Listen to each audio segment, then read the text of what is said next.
Welcome to the in front of me CUBOT Tablet 10, and I'll show you how to create home screen folders on this device.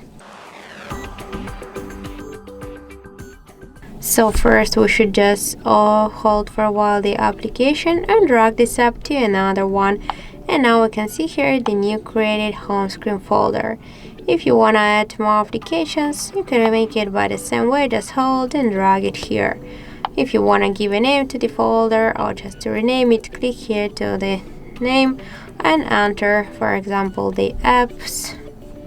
Then just tap here to OK. Oh, I should rename it. Apps. OK.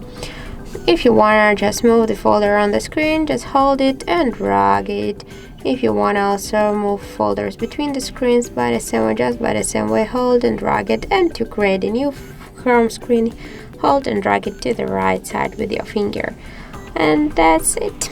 If you want to just remove some apps from here, you just should hold the application and drag it to the home screen if you want to stay with this application on the home screen. But if you want to remove it from the folder and from the home screen, just hold it and after that drag it here to remove icon. And that's it. So thank you for watching, and if you find this video helpful, don't forget to leave a like, comment and to subscribe our channel.